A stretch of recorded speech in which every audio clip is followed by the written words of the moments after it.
Hello everyone, let's continue with the Hindu vocab. देखिए आपके ना पूरे हफ्ते भर का द हिंदू वोकैब है। चलिए शुरू करते हैं। सबसे पहला वर्ड है फ्यूरी। देखिए फ्यूरी का मतलब होता है बहुत ज्यादा गुस्सा आना, उसे ही फ्यूरी कहा जाता है, यानी कि वेरी ग्रेट एंगर। तो इसका सिनोनिम क्या हो जाएगा? रैथ और रेज। एंटोनिम क्या हो जाएगा? ट्रैंक्विलिटी और कामनेस। आप इसे अपनी सेंटेंस में यूज कर सकते हैं। He gritted his teeth in silent fury. The next one is potent. Potent का मतलब होता है शक्तिशाली या प्रभावकारी, उसे ही पोटेंट कहा जाता है, यानी कि स्ट्रॉन्ग और पावरफुल। तो इसका सिनोनिम क्या हो जाएगा? इन्फ्लुएंशियल। एंटोनिम क्या हो जाएगा? इम्पोर्टेंट और वीक। आप इसे अपनी सेंटेंस में यूज कर सकते हैं। This is a very potent drug and can have unpleasant side effect. Anaesthetic. देखिए एनेस्थेटिक का मतलब होता है substance that makes you unconscious और makes your specific body parts numb so that you don't feel pain, उसे ही anaesthetic कहा जाता है। तो इसका सिनोनिम क्या हो जाएगा? सेडेटिव। आप इसे अपनी सेंटेंस में यूज कर सकते हैं। The procedure is carried out under local anaesthetic. The next one is regulator. Regulator का मतलब होता है कंट्रोलर, यानी कि अ पर्सन और body that supervises a particular industry और बिजनेस एक्टिविटी, उसे ही रेगुलेटर कहा जाता है। आप इसे अपनी सेंटेंस में यूज कर सकते हैं। The financial regulator has some limited powers to find directors or companies. Culprit. देखिए कल्प्रिट का मतलब होता है अपराधी, दोषी, उसे ही कल्प्रिट कहा जाता है, यानी कि a person who has done something wrong, उसी को हम कहते हैं कल्प्रिट। तो इसका एंटोनिम क्या हो जाएगा? लॉमैन। आप इसे अपनी सेंटेंस में यूज कर सकते हैं। The culprits in the robbery have not been identified. The next one is adverse. Adverse का मतलब होता है प्रतिकूल, विरुद्ध, यानी कि ना किसी के लिए कोई चीज ना डिफिकल्ट बना देना, उसे ही एडवर्स कहा जाता है, यानी कि making something difficult for somebody. तो इसका सिनोनिम क्या हो जाएगा? अनफेवरेबल। एंटोनिम क्या हो जाएगा? फेवरेबल। आप इसे अपनी सेंटेंस में यूज कर सकते हैं। All the adverse publicity really caused the movie star's popularity to suffer. The next one is substitute. Substitute का मतलब होता है रिप्लेसमेंट, उसे सब्स्टिट्यूट कहा जाता है, यानी कि अ पर्सन और thing that takes the place of somebody और समथिंग एल्स, यानी कि किसी अन्य का स्थान लेने वाला व्यक्ति या वस्तु, उसी आप कहेंगे सब्स्टिट्यूट। तो इसका एंटोनिम क्या हो जाएगा? रिटेनमेंट। आप इसे अपनी सेंटेंस में यूज कर सकते हैं। If you like you can use nuts as a substitute for coconut in that recipe. The next one is inspection. Inspection का मतलब होता है जांच, निरीक्षण, उसे ही इंस्पेक्शन कहा जाता है, यानी कि the act of looking at something carefully or an official visit to a building or organization to check that everything is correct and legal, उसी हम कहते हैं इंस्पेक्शन। तो इसका सिनोनिम क्या हो जाएगा? एग्जामिनेशन। एंटोनिम क्या हो जाएगा? इग्नोरेंस। आप इसे अपनी सेंटेंस में यूज कर सकते हैं। हर passport seemed legitimate but on closer inspection it was found to have been altered. The next one is assessment. Assessment का मतलब होता है इवैल्यूएशन, यानी कि ना आकलन, उसे ही असेसमेंट कहा जाता है, यानी कि द एक्ट ऑफ जजिंग और असेसिंग अ पर्सन और सिचुएशन और इवेंट। आप इसे अपनी सेंटेंस में यूज कर सकते हैं।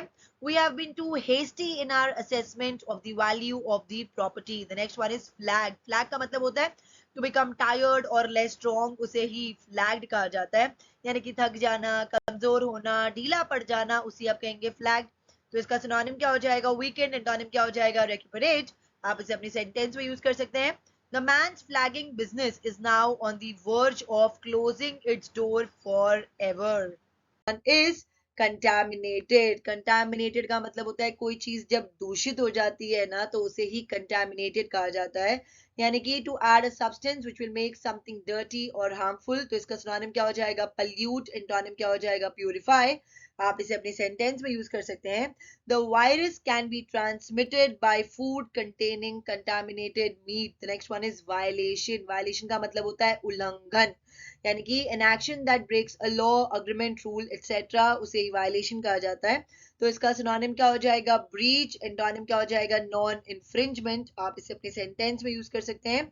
The verdict was a gross violation of justice. The next one is offensive. Offensive का मतलब होता है कोई भी चीज अगर अपमानजनक है तो वो ऑफेंसिव है, यानी कि ना अनप्लेजेंट और इंसल्टिंग। तो इसका सिनोनिम क्या हो जाएगा? डिसगस्टिंग। एंटोनिम क्या हो जाएगा? Inoffensive.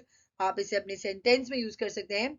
I find your disrespectful attitude towards religion very offensive. The next one is watch dog. Watch dog का मतलब होता है बड़ी कंपनियों से लोगों के हितों की रक्षा करने में लगा व्यक्ति या व्यक्ति समूह, उसे ही वॉचडॉग कहा जाता है, यानी कि अ पर्सन और a group whose job is to make sure that large companies respect people's rights, उसे ही वॉचडॉग कहते हैं। आप इसे अपने सेंटेंस में यूज कर सकते हैं। The countryside commission was set up as the government's official watchdog on conservation. The next facilitator, देखिए इसका मतलब होता है पर्सन और thing that makes an action और प्रोसेस इजी और इजियर, उसे हम फैसिलिटेटर कहते हैं। तो इसका सिनोनिम क्या हो जाएगा? सपोर्टर। आप इसे अपनी सेंटेंस में यूज कर सकते हैं। The teacher act as a facilitator of learning. The next one is customary. Customary का मतलब होता है something customary is done according to practice, यानी कि ना प्रथा अनुसार उसे कस्टमरी कहा जाता है। तो इसका सिनोनिम क्या हो जाएगा? यूजुअल और ट्रेडिशनल। एंटोनिम क्या हो जाएगा? नॉन ट्रेडिशनल और न्यू। आप इसे अपनी सेंटेंस में यूज कर सकते हैं। In my village it is customary for a girl to take her mother's name. The next one ensure. Ensure का मतलब होता है to make sure that something happens और इज डेफिनाइट, यानी कि ना किसी बात को सुनिश्चित करना या किसी बात का सुनिश्चित होना, उसे ही हम इंश्योर कहते हैं। तो इसका सिनोनिम क्या हो जाएगा? अश्योर। एंटोनिम क्या हो जाएगा? वीकेंड। आप इसे अपनी सेंटेंस में यूज कर सकते हैं। The company's sole concern is to ensure the safety of its employees. The next one is trickle in. Trickle in का मतलब होता है धीमी चाल से कहीं जाना, उसे ही ट्रिकल इन कहा जाता है, यानी कि to go somewhere slowly and gradually. आप इसे अपनी सेंटेंस में यूज कर सकते हैं। Blood trickle out of the corner of his mouth. One is casualty. Casualty का मतलब होता है पर्सन हु इज किल्ड और इंजर्ड इन अ वॉर और एन एक्सीडेंट, उसे ही कैजुअलिटी कहा जाता है, यानी कि दुर्घटना या युद्ध में घायल या मृत व्यक्ति। तो इसका सिनोनिम क्या हो जाएगा? फेटिलिटी। एंटोनिम क्या हो जाएगा? असैसिन। आप इसे अपने सेंटेंस में यूज कर सकते हैं। The real casualties in the war against drugs are millions of innocent children. The next one is bypass. देखिए when you bypass something ना, मतलब कि अगर आप किसी चीज को bypass करते हैं तो आप उस चीज को ना avoid कर रहे हैं, या तो आप उसके ना इर्द गिर्द घूम रहे हैं, या तो आप इसको ना ignore कर रहे हैं, उसे ही bypass कहा जाता है। So when you bypass something you avoid it, go around it or ignore it, यानी कि ना उपमार्ग से निकलना। तो इसका सिनोनिम क्या हो जाएगा? एस्केप। एंटोनिम क्या हो जाएगा? कन्फ्रंट। आप इसे अपनी सेंटेंस में यूज कर सकते हैं। We can bypass the traffic jam if we take this other road. The next one is evacuate. Evacuate का मतलब होता है लोगों को खतरनाक जगह से निकाल कर सेफ जगह पर लेकर आना, या तो खतरनाक होने के कारण किसी स्थान को छोड़ देना, उसे ही evacuate कहा जाता है। So to move people from a dangerous place to somewhere safer or to leave a place because it is dangerous, उसी को कहते हैं evacuate। तो इसका सिनोनिम क्या हो जाएगा? वेकेट, यानी कि खाली करना, और एंटोनिम क्या हो जाएगा? फिल। आप इसे अपनी सेंटेंस में यूज कर सकते हैं। The police evacuated the village shortly before the explosion. The next one is outage. Outage का मतलब होता है जब बिजली चली जाती है ना, यानी कि जब पावर कट होता है या पावर फेलियर होता है, उसे ही आउटेज कहा जाता है। So a situation in which a service such as the electricity supply is not available or cannot be provided for a temporary period, उसे ही कहते हैं आउटेज। तो इसका सिनोनिम क्या हो जाएगा? ब्लैकआउट। आप इसे अपनी सेंटेंस में यूज कर सकते हैं। The radio news reported power outages affecting 50 homes. The next one is knocked down. देखिए knocked down ना एक phrasal verb है, इसका मतलब होता है if someone is knocked down or is knocked over by a vehicle or its driver, they are hit by a car and fall to the ground and are often injured or killed, उसे ही कहा जाता है knocked down। आप इसे अपनी sentence में use कर सकते हैं। He died in hospital after being knocked down by a car. The next one is gauge. इसे गॉज नहीं कहा जाता, this is called as gauge. gauge का मतलब होता है किसी चीज का मूल्यांकन करना या अनुमान लगाना, यानी कि ना एक एस्टिमेट लगाना, गेस करना, उसे ही गेज कहा जाता है, यानी कि टू मेक अ जजमेंट और टू कैलकुलेट समथिंग बाय गेसिंग। तो इसका सिनोनिम क्या हो जाएगा? एस्टिमेट। एंटोनिम क्या हो जाएगा? मेजर। आप इसे अपने सेंटेंस में यूज कर सकते हैं। I tried to gauge the weight of the box, यानी कि बॉक्स को देख के आप उसका वेट एस्टिमेट लगा रहे थे कि कितना उसका ना वेट होगा, ठीक है। The next one is dwelling. Dwelling का मतलब होता है निवास स्थान, यानी कि ना आवास गृह, उसे ही ड्वेलिंग कहा जाता है। So the place where a person lives और a house is called as a dwelling. तो इसका सिनोनिम क्या हो जाएगा? अबोर्ड या तो हाउस। आप इसे अपने सेंटेंस में यूज कर सकते हैं। The house was a modest one-story dwelling. The next one is intervention. Intervention का मतलब होता है इंटरफियर करना, यानी कि ना हस्तक्षेप करना, उसे ही इंटरवेंशन कहा जाता है। तो इसका सिनोनिम क्या हो जाएगा? इंटरफियर। एंटोनिम क्या हो जाएगा? ओवरलुक, यानी कि ध्यान नहीं देना। आप इसे अपने सेंटेंस में यूज कर सकते हैं। Military intervention will only aggravate the conflict even further. The next one is fountain head. Fountain head का मतलब होता है किसी चीज का सोर्स, किसी चीज का ओरिजिनल सोर्स, उसे ही फाउंटेन हेड कहा जाता है, यानी कि an original source of something. आप इसे अपने सेंटेंस में यूज कर सकते हैं।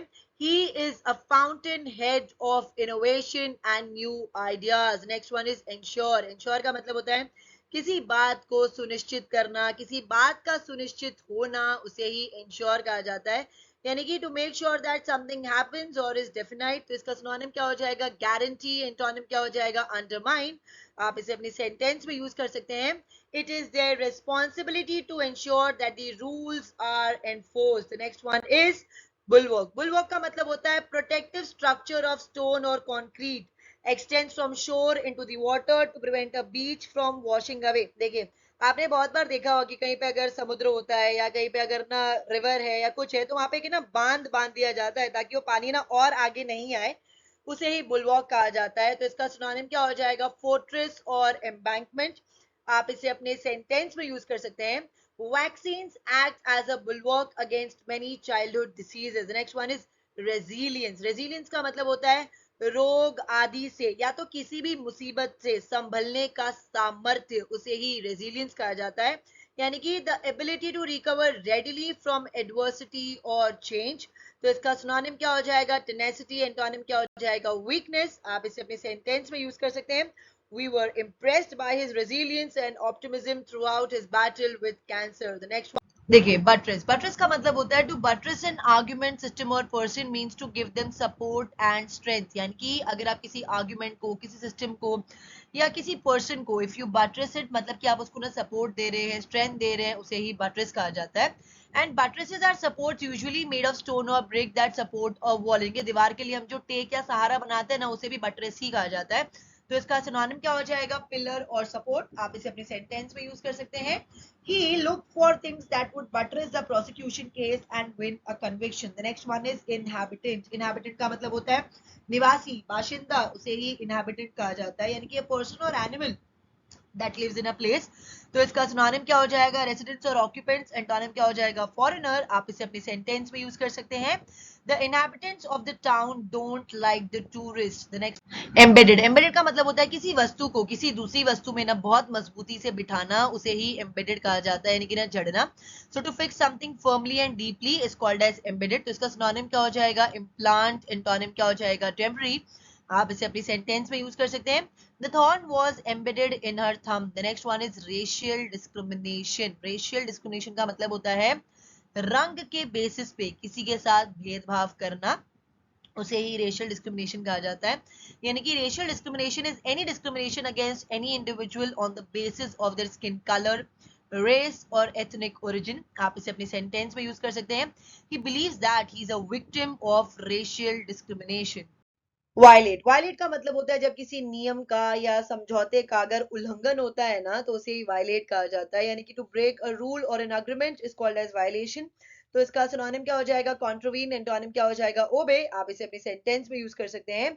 You have violated the company's rule against smoking within 30 feet of the building. The next one is salience. Salience का मतलब होता है इंपॉर्टेंस, उसे ही सेलियंस कहा जाता है।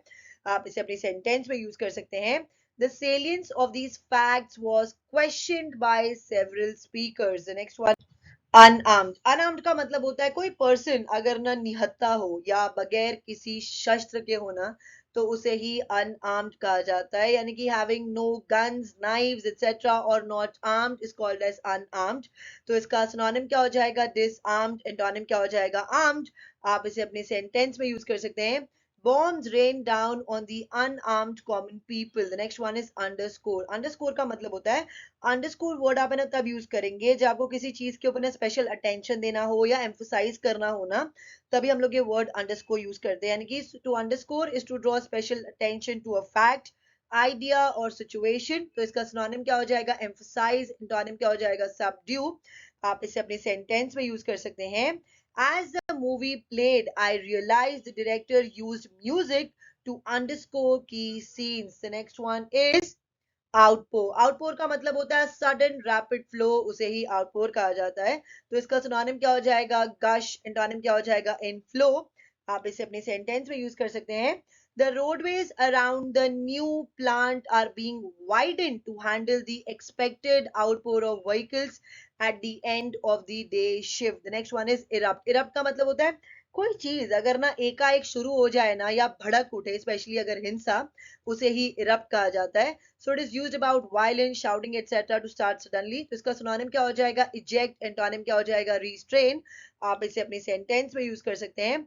The volcano erupted clouds of poisonous gas and tons of hot ash. The next one is entrench. Entrench का मतलब होता है see, if something such as power, a custom or an idea is entrenched, it is firmly established so that it would be difficult to change it. यानी कि अगर कोई पार, कोई custom, कोई आइडिया अगर entrenched है ना, तो मतलब कि वो इतना प्रॉपरली स्टैब्लिश्ड है या इतना फर्मली स्टैब्लिश्ड है ना कि उसको बदलना मुश्किल है, उसे ही entrenched कहा जाता है. तो इसका सिनोनिम क्या हो जाएगा? एम्बेड. एंटोनिम क्या हो जाएगा? एलिमिनेट. आप इसे अपने सेंटेंस में यूज कर सकते हैं. The troops were entrenched near the mountains. The next one is callous. Callous का मतलब होता है किसी व्यक्ति का हृदय अगर कठोर हो या वो दूसरों की फीलिंग्स के बारे में अगर केयर नहीं करता हो ना, दूसरों की पीड़ा देखकर भी अगर उसको कोई फर्क नहीं पड़ता है, तो उसे ही callous कहा जाता है. यानी कि not caring about the feelings or suffering of other people. तो इसका सिनोनिम क्या हो जाएगा? merciless. एंटोनिम क्या हो जाएगा? compassionate. आप इसे अपने सेंटेंस में यूज कर सकते हैं.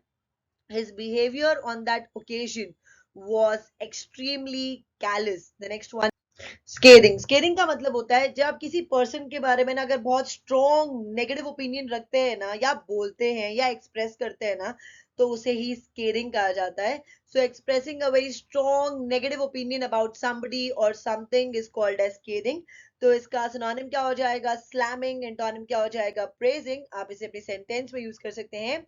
He delivered a scathing attack on the president. The next one is nuance. Nuance का मतलब होता है a very small difference in meaning, feeling, sound, etc. उसे nuance कहा जाता है. आप इसे अपने सेंटेंस में यूज कर सकते हैं. Linguists explore the nuances of language. The next one is glaring. Glaring का मतलब होता है जब आप किसी की तरफ है ना बहुत गुस्से में देखते हैं ना, या अगर आप किसी चीज को अगर मान नहीं रहे तो लोग जो घूरते हैं ना, उसे ही ग्लेयरिंग कहा जाता है. सो लुक विथ एंगर और disapproval is called as glaring. इसका सिनोनिम क्या हो जाएगा? स्काउलिंग. एंटोनिम क्या हो जाएगा? स्माइलिंग. आप इसे अपने सेंटेंस में यूज कर सकते हैं. Don't glare at me like that when I tell you no. यानी कि मुझे ऐसा लुक मत दो या मुझे ऐसे मत घूरो जब मैं तुम्हें ना बोलती हूँ. The next one is instance. Instance का मतलब होता है उदाहरण, मिसाल. उसे ही इंस्टेंस कहा जाता है, यानी कि एन एग्जाम्पल और केस ऑफ समथिंग. तो इसका सिनोनिम क्या हो जाएगा? इलस्ट्रेशन. आप इसे अपने सेंटेंस में यूज कर सकते हैं. This is just one instance of his repeated failure to do what he promised. The next one is choke hold. Choke hold का मतलब होता है जब किसी पर्सन के गर्दन को ना बहुत जोर से दबा दिया जाता है ना, ताकि वो ब्रीथ भी नहीं कर सके, उसे ही चोक होल्ड कहते हैं. यानी कि a tight grip round a person's neck used to restrain them by restricting their breathing is called as choke hold. आप इसे अपने सेंटेंस में यूज कर सकते हैं. He put the suspect in a choke hold. The next one is overzealous. Overzealous का मतलब होता है कोई पर्सन अगर बहुत ज्यादा एंथुजियास्टिक हो ना, तो उसे ही ओवरजीलियस कहा जाता है. तो इसका सिनोनिम क्या हो जाएगा? To excited. एंटोनिम क्या हो जाएगा? पैसिव. आप इसे अपने सेंटेंस में यूज कर सकते हैं. He had to be protected from overzealous fans. That's it for today. अगर आपको वीडियो अच्छा लगा तो इसे लाइक करें, शेयर करें, कमेंट करें, साथ ही साथ मेरे चैनल को सब्सक्राइब करें. Thank you. प्रेजुडिस. देखिए, प्रेजुडिस का मतलब होता है strong unreasonable feeling of not liking और trusting somebody or something, especially when it is based on his or her its race, religion और sex. उसे ही प्रेजुडिस कहा जाता है. यानी कि किसी व्यक्ति या वस्तु के प्रति प्रबल नापसंदगी या अविश्वास, उसे आप कहेंगे प्रेजुडिस. तो इसका सिनोनिम क्या हो जाएगा? बायस. एंटोनिम क्या हो जाएगा? इंडिफरेंस. आप इसे अपने सेंटेंस में यूज कर सकते हैं. Women still face prejudice in the workplace. The next one is petition. Petition का मतलब होता है याचिका, अर्जी. उसे ही petition कहा जाता है. यानी कि a written document signed by many people that asks a government etc. to do or change something. तो इसका सिनोनिम क्या हो जाएगा? plea. plea का मतलब होता है request. आप इसे अपने सेंटेंस में यूज कर सकते हैं. The petition will be heard tomorrow. The next one is restoration. Restoration का मतलब होता है the act or process of returning something to its earlier good condition or position or to its owner. यानी कि ना किसी वस्तु की मूल दशा में वापसी, या कोई चीज जो उसका असली मालिक है ना, उसको ना वापस कर देना, उसे रिस्टोरेशन कहा जाता है. तो उसका सिनोनिम क्या हो जाएगा? रिन्यूअल. एंटोनिम क्या हो जाएगा? डिस्ट्रक्शन. आप इसे अपनी सेंटेंस में यूज कर सकते हैं. The first task following the disaster was the restoration of clean water supply. कॉन्फ्लैग्रेशन. कॉन्फ्लैग्रेशन का मतलब होता है भयंकर आग. और एक कॉन्फ्लैग्रेशन का मतलब होता है, देखिए अगर कहीं पे ना बहुत ज्यादा झगड़ा हो रहा हो, क्लैश हो रहा हो, कॉन्फ्लिक्ट हो रहा हो, तो उसे भी कॉन्फ्लैग्रेशन ही कहते हैं. आप इसे अपनी सेंटेंस में यूज कर सकते हैं. A conflagration in 1947 reduced 90% of the houses to ashes. The next one is legitimate. Legitimate का मतलब होता है कोई भी चीज जो रीजनेबल है, एक्सेप्टेबल है, यानी कि ना तर्क संगत है, उसे ही लेजिटिमेट कहा जाता है. या तो कोई ऐसी चीज जो कि ना कानून अलाउ कर रहा है, यानी कि ना अलाउड बाय द लॉ, उसे भी हम लेजिटिमेट ही कहते हैं. तो इसका सिनोनिम क्या हो जाएगा? लॉफुल. एंटोनिम क्या हो जाएगा? इललेजिटिमेट. आप इसे अपनी सेंटेंस में यूज कर सकते हैं. The army must give power back to the legitimate government. The next one is crippling effect. देखिए crippling effect का मतलब होता है if you say that an action, policy or situation has a crippling effect on something, you mean it has a very serious harmful effect. यानी कि अगर किसी policy का, किसी सिचुएशन का या किसी एक्शन का अगर क्रिपलिंग इफेक्ट है, तो मतलब कि उसका बहुत ज्यादा ही सीरियस या हार्मफुल इफेक्ट है किसी चीज पर, उसे ही क्रिपलिंग इफेक्ट कहा जाता है. आप इसे अपने सेंटेंस में यूज कर सकते हैं. The high cost of borrowing has a crippling effect on many small firms. The next one is access. Access का मतलब होता है a way of entering or reaching a place, उसे ही access कहा जाता है. यानी कि किसी स्थान में प्रवेश करने या वहां पहुंचने का रास्ता. तो इसका सिनोनिम क्या हो जाएगा? गेटवे. एंटोनिम क्या हो जाएगा? एक्सपल्शन. आप इसे अपनी सेंटेंस में यूज कर सकते हैं.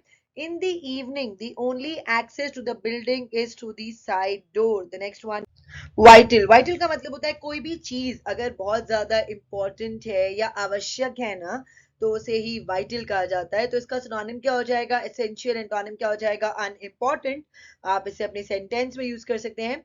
I forgot one vital ingredient and now the biscuits taste strange. The next one is exemption. Exemption का मतलब होता है मुक्ति, छूट, उसे ही exemption कहा जाता है. यानी कि immunity from an obligation or duty. तो इसका सिनोनिम क्या हो जाएगा? सिक्योरिटी और प्रोटेक्शन. एंटोनिम क्या हो जाएगा? vulnerability. आप इसे अपनी सेंटेंस में यूज कर सकते हैं.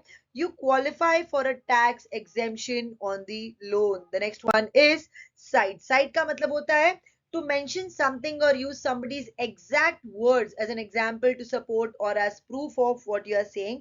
यानी कि ना उदाहरण या प्रमाण स्वरूप किसी बात का उल्लेख करना, उसे ही साइट कहा जाता है. तो इसका सिनोनिम क्या हो जाएगा? स्पेसिफाई. एंटोनिम क्या हो जाएगा? इग्नोर. आप इसे अपनी सेंटेंस में यूज कर सकते हैं. Can you cite another case like this one? The next one is extremist. Extremist का मतलब होता है अतिवादी. यानी कि a person who has extreme political opinions, उसे ही extremist कहा जाता है. तो इसका सिनोनिम क्या हो जाएगा? fanatic. एंटोनिम क्या हो जाएगा? moderate. आप इसे अपनी सेंटेंस में यूज कर सकते हैं. Despite dire threats of violence from extremist group, the protest passed off peacefully. The next one, indulging. Indulging का मतलब होता है to allow yourself to have और डू समथिंग फॉर प्लेजर, यानी कि ना मौज मस्ती करना, आनंद के लिए किसी काम में लिप्त होना, उसे इंडल्जिंग कहा जाता है. तो इसका सिनोनिम क्या हो जाएगा? ग्रेटिफाई. एंटोनिम क्या हो जाएगा? रिस्ट्रेन. आप इसे अपने सेंटेंस में यूज कर सकते हैं. The grandparents indulge the child's wishes to an extent that they never did with their own children. The next one is euphemism. देखिए euphemism का मतलब ही होता है गुड स्पीच, यानी कि जब कोई ना ऑफेंसिव बात या कोई हार्श चीज, यानी कि ना कोई चीज अगर अनप्लेजेंट है, अप्रिय है, अगर आप उसको ना थोड़े अच्छे तरीके से अगर कह देते हैं ना, सामने वाले को बगैर बुरा फील कराए, तो उसे ही यूफेमिज्म कहा जाता है. यानी कि an indirect word or expression that you use instead of a more direct one when you're talking about something that is unpleasant or embarrassing. The use of such expressions is called as euphemism. आप इसे अपनी sentence में use कर सकते हैं. It is so unfortunate that we have to let you go. The next one is explicit. Explicit का मतलब होता है जो भी चीज ना क्लियर है या आसानी से समझ में आ रहा है ना, तो उसे ही एक्सप्लिसिट कहा जाता है, यानी कि ना समझने में सरल. तो इसका सिनोनिम क्या हो जाएगा? स्पेसिफिक. एंटोनिम क्या हो जाएगा? इम्प्लिसिट. आप इसे अपनी सेंटेंस में यूज कर सकते हैं. I gave her very explicit directions how to get here. The next one is seek. Seek का मतलब होता है to try to find or get something, यानी कि कुछ ढूंढने या पाने की कोशिश करना, तलाश करना, उसे ही seek कहा जाता है. तो इसका सिनोनिम क्या हो जाएगा? pursue. एंटोनिम क्या हो जाएगा? ignore. आप इसे अपनी सेंटेंस में यूज कर सकते हैं. You should visit your doctor and seek his advice. The next one is sledgehammer. देखिए स्लेज हैमर का एक्चुअली मतलब होता है एक भारी हथौड़ा, उसे स्लेज हैमर कहा जाता है. और स्लेज हैमर अगर आप ऐसे यूज करें ना अलग तरीके से, तो इसका मतलब होता है to describe a way of behaving that is too forceful, उसे भी स्लेज हैमर ही कहते हैं। आप इसे अपनी सेंटेंस में यूज कर सकते हैं। They accuse the prime minister of using sledge hammer tactics. Next one is contravention. Contravention का मतलब होता है नियम या कानून को भंग करना, उसका उल्लंघन करना, उसे ही कॉन्ट्रवेंशन कहा जाता है। यानी कि in a way that is not allowed by rule, law और अग्रीमेंट। तो इसका सिनोनिम क्या हो जाएगा? ब्रीच। एंटोनिम क्या हो जाएगा? ओबीडियंस। आप इसे अपने सेंटेंस में यूज कर सकते हैं। They have acted in contravention of the terms of the treaty. The next one, adhere. Adhere का मतलब होता है to stick firmly to something, उसे ही अडहर कहा जाता है। यानी कि ना मजबूती से चिपक जाना, जुड़ जाना, उसे हम कहते हैं अडहर। तो इसका सिनोनिम क्या हो जाएगा? स्टिक। एंटोनिम क्या हो जाएगा? लूजन। आप इसे अपनी सेंटेंस में यूज कर सकते हैं। Glue won't adhere to any surface that's wet. The next one is dragnet. देखिए ड्रैगनेट का मतलब होता है a series of actions taken by the police that are intended to catch criminals, उसे ही ड्रैगनेट कहा जाता है। यानी कि ना महाजाल। तो इसका सिनोनिम क्या हो जाएगा? ट्रॉल। आप इसे अपनी सेंटेंस में यूज कर सकते हैं। The police have widened their dragnet in their search for the killer. The next one is ploy. Ploy का मतलब होता है प्लान, तिगड़मबाजी, उसे ही प्लॉय कहा जाता है। यानी कि समथिंग दैट यू से और do in order to get what you want और to persuade somebody to do something. यानी कि मनचाही वस्तु पाने या किसी को मनाने के लिए कही गई बात या किया गया काम, चाल, उसे ही प्लॉय कहा जाता है। तो इसका सिनोनिम क्या हो जाएगा? रूज। आप इसे अपनी सेंटेंस में यूज कर सकते हैं। Asking me to take her shopping turned out to be a ploy to get me to the surprise party. The next one is come down heavily. देखिए come down heavily का मतलब होता है to punish or criticize a person or activity very strongly। यानी कि जब आप किसी पर्सन को या किसी चीज को अगर आप पनिश करते हैं या क्रिटिसाइज करते हैं ना बहुत स्ट्रांगली, तो इसे ही कहा जाता है कम डाउन हेविली। आप इसे अपने सेंटेंस में यूज कर सकते हैं। They are coming down heavily on people for not paying their licence fees. The next one is regime. देखिए रेजिम का मतलब होता है अ मेथड और system of government, specially one that has not been elected in a fair way, उसे ही regime कहा जाता है। यानी कि ना शासन प्रणाली या व्यवस्था विशेषतः ऐसी जो कि निष्पक्ष रूप से निर्वाचित नहीं है, उसे ही रेजिम कहते हैं। तो इसका सिनोनिम क्या हो जाएगा? रीड। आप इसे अपनी सेंटेंस में यूज कर सकते हैं। The regime was a very incarnation of evil. The next one is beleaguered. देखिए बी लिगर्ड का मतलब होता है जब कोई व्यक्ति ना बहुत ही डिफिकल्ट सिचुएशन में होता है ना, तो उसे बी लिगर्ड कहा जाता है। या तो अगर कोई पर्सन ना चारों तरफ से अगर ना घेर लिया गया हो, तो उसे भी हम बी लिगर्ड ही कहते हैं। तो इसका सिनोनिम क्या हो जाएगा? बिसीज। एंटोनिम क्या हो जाएगा? लिबरेटेड। आप इसे अपनी सेंटेंस में यूज कर सकते हैं। If we do not spray our house with insect repellent, mosquitoes will beleaguer us all summer. The next one, sporadic. देखिए स्पोराडिक का मतलब होता है कोई चीज अगर ना नियमित रूप से नहीं होना या कभी भी हो जाए, उसे ही स्पोराडिक कहा जाता है। यानी कि नॉट डन और हैपनिंग रेगुलरली। तो इसका सिनोनिम क्या हो जाएगा? इराटिक। एंटोनिम क्या हो जाएगा? कांस्टेंट। आप इसे अपनी सेंटेंस में यूज कर सकते हैं। So long as the complaints remain sporadic, we are doing fine. The next one is intransigence. इसका मतलब होता है refusal to change one's views or to agree about something। यानी कि कोई पर्सन अगर अपना ना पॉइंट ऑफ व्यू या जो उसकी सोच है ना, अगर वो बदलने के लिए नहीं रेडी होता है ना, तो उसे ही इंट्रांसिजेंस कहा जाता है। तो इसका सिनोनिम क्या हो जाएगा? स्टबर्ननेस, यानी कि जिद्दी होना। एंटोनिम क्या हो जाएगा? रिसेप्टिव। आप इसे अपनी सेंटेंस में यूज कर सकते हैं। I refuse to ever debate with Jordan because her intransigence means we can never convince her to believe my point of view. The next one, unedifying. Unedifying का मतलब होता है अगर किसी की सोच, किसी का तरीका, किसी का पॉइंट ऑफ व्यू अगर आपको ना अगली लगे, अनअट्रैक्टिव लगे ना, तो उसे ही अनएडिफाइंग कहा जाता है। यानी कि unpleasant and causing people to feel no respect. तो इसका एंटोनिम क्या हो जाएगा? एडिफाइंग। आप इसे अपनी सेंटेंस में यूज कर सकते हैं।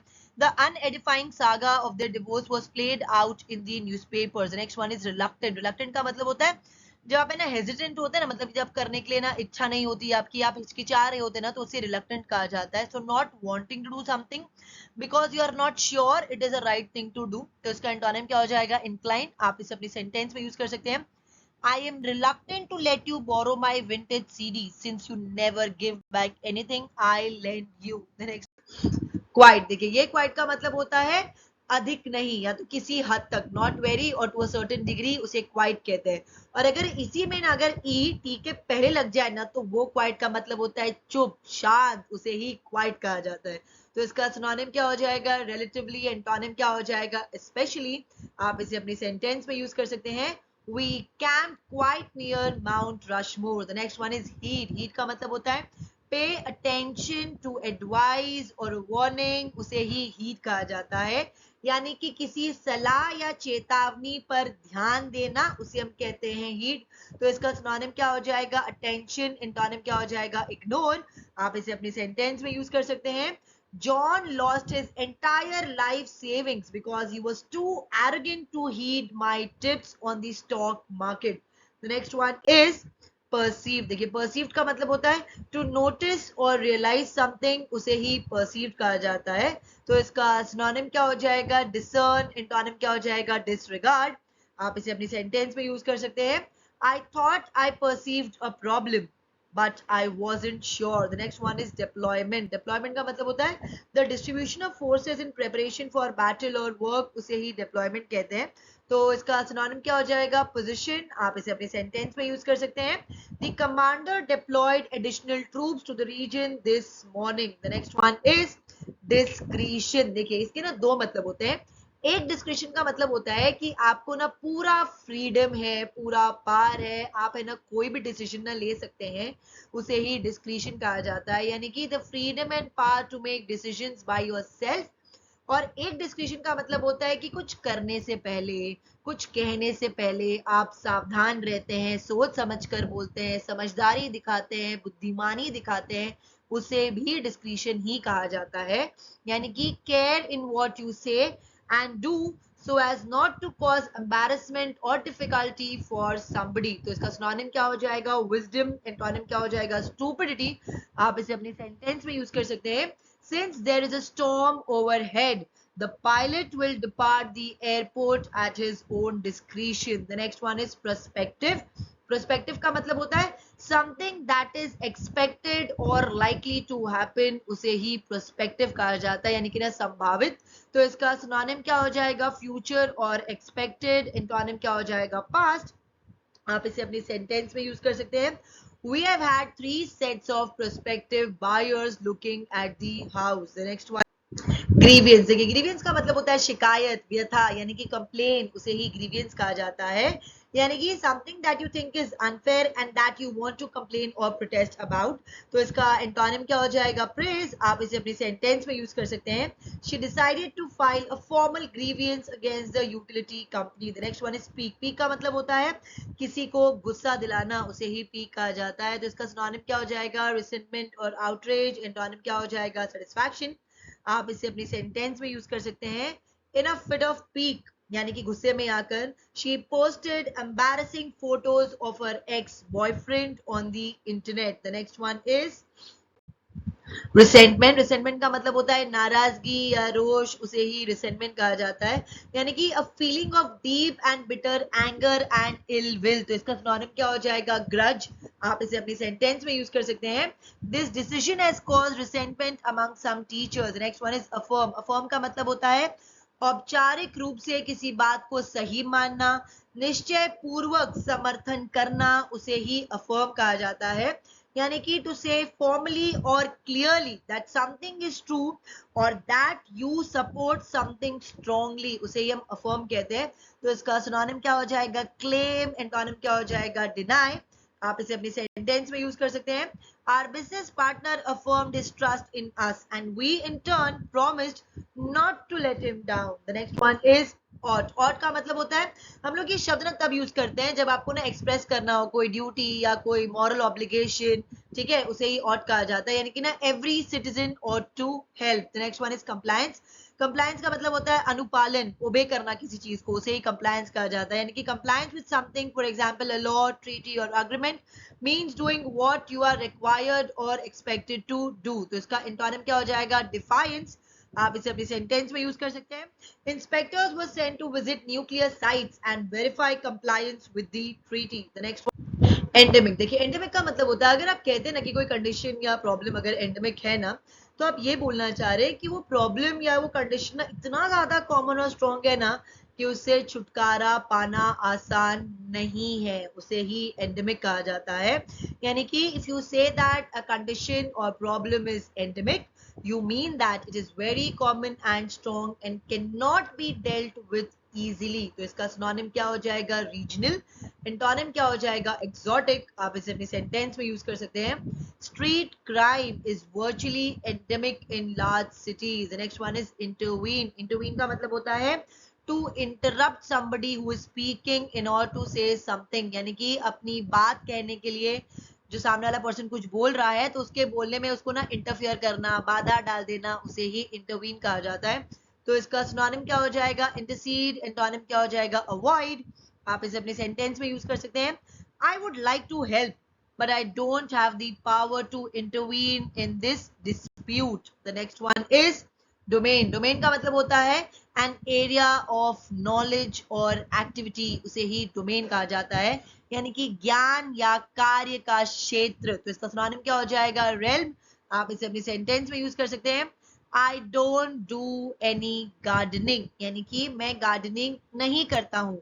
That's my wife's domain, मतलब कि वो मेरी वाइफ का कार्य क्षेत्र है। ठीक है। The next one is strain. Strain का मतलब होता है to make a great mental और physical effort to do something, उसे ही स्ट्रेन कहा जाता है।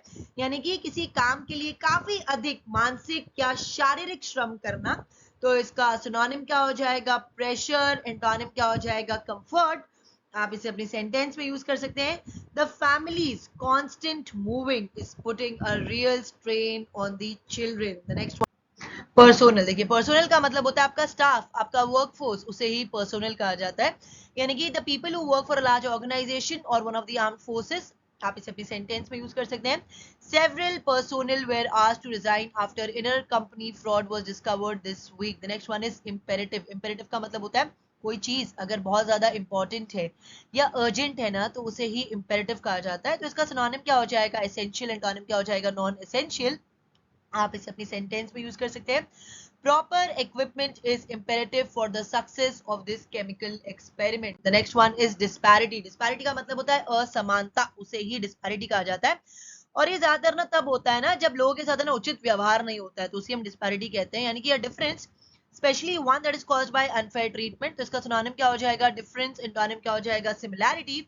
आप इसे अपनी सेंटेंस में यूज कर सकते हैं। There is great disparity between the amount of work that I do and what I get paid for it। The next one is earnest। earnest का मतलब होता है serious और determined, यानी कि ना गंभीर या दृढ़ निश्चय वाला। तो इसका सिनोनिम क्या हो जाएगा? stern। एंटोनिम क्या हो जाएगा? playful। आप इसे अपने सेंटेंस में यूज कर सकते हैं। The priest will always give you an earnest answer। One is populous। populous का मतलब होता है जो बहुत ज्यादा आबादी वाला हो या घनी आबादी वाला हो, उसे populous कहा जाता है। यानी कि having a large population or densely populated। तो इसका सिनोनिम क्या हो जाएगा? crowded। एंटोनिम क्या हो जाएगा? deserted। आप इसे अपनी सेंटेंस में यूज कर सकते हैं। As the area became more populous, residential prices began to rise। यानी कि क्योंकि वो एरिया में पॉपुलेशन बढ़ते जा रहा था इसलिए घरों के प्राइस बढ़ते जा रहे थे। The next one is parity। parity का मतलब होता है समानता, उसे ही parity कहा जाता है। यानी कि the state of being equal, especially the state of having equal pay और position, उसे हम कहते हैं parity। तो इसका सिनोनिम क्या हो जाएगा? इक्वालिटी। एंटोनिम क्या हो जाएगा? इनइक्वालिटी। आप इसे अपने सेंटेंस में यूज कर सकते हैं। Firefighters are demanding pay parity with police. The next one is spur. Spur का मतलब होता है प्रेरणा, एनकरेजमेंट, उसे ही स्पर कहा जाता है। यानी कि टू एनकरेज एन एक्टिविटी और डेवलपमेंट और मेक इट हैपन फास्टर। तो इसका एंटोनिम क्या हो जाएगा? डिसइंसेंटिव। आप इसे अपनी सेंटेंस में यूज कर सकते हैं। Rising consumer sales have the effect of spurring the economy to faster growth. The next one is pandemic. Pandemic का मतलब होता है a disease that spreads over a whole country और द होल वर्ल्ड। यानी कि कोई ऐसी बीमारी जो पूरे देश में व्याप्त है या जो विश्व व्यापी है या कोई महामारी, उसे ही पेंडेमिक कहा जाता है। तो इसका सिनोनिम क्या हो जाएगा? Wide spread. एंटोनिम क्या हो जाएगा? रेयर। आप इसे अपने सेंटेंस में यूज कर सकते हैं। In some parts of the world malaria is still pandemic. The next one is vicious. देखिए विशियस का मतलब होता है क्रूवल, या तो कोई ऐसा काम अगर कोई करता है जिसे वो किसी को ना हर्ट करना चाहता हो, उसे ही विशियस कहा जाता है। यानी कि क्रूवल और done in order to hurt somebody और समथिंग। तो इसका सिनोनिम क्या हो जाएगा? ब्रूटल। एंटोनिम क्या हो जाएगा? बिनाइन। आप इसे अपने सेंटेंस में यूज कर सकते हैं। She made a vicious effort to destroy the lives of the people who had wronged her. यानी कि उसने एक बहुत ही क्रूअल प्लान बनाया था या एफर्ट लिया था ताकि वो लोगों का लाइफ ना डिस्ट्रॉय कर सके जिसने भी उसके साथ गलत किया था। The next one is constraint. Constraint का मतलब होता है किसी चीज को लिमिट करना, किसी पर्सन को लिमिट करना या किसी को फोर्स करना कोई काम करने के लिए, उसे ही कॉन्स्ट्रेंट कहा जाता है। यानी कि लिमिट somebody और समथिंग और टू फोर्स somebody और समथिंग टू डू समथिंग। तो इसका सिनोनिम क्या हो जाएगा? कंपेल। एंटोनिम क्या हो जाएगा? लेट। आप इसे अपनी सेंटेंस में यूज कर सकते हैं। Don't feel constraint to do what he says, he has no authority. The next patriarchal. Patriarchal का मतलब होता है पुरुष प्रधान समाज, यानी कि कोई ऐसा सोसाइटी जहां पे ज्यादा कंट्रोल आदमियों का होता है ना कि औरतों का, उसे ही पेट्रियाकल कहा जाता है। या तो कोई ऐसा समाज जहां पे पावर प्रॉपर्टी एक फादर से उसके बेटे को ही ट्रांसफर होता है ना कि मदर से उसकी डॉटर को, उसे पेट्रियाकल कहते हैं।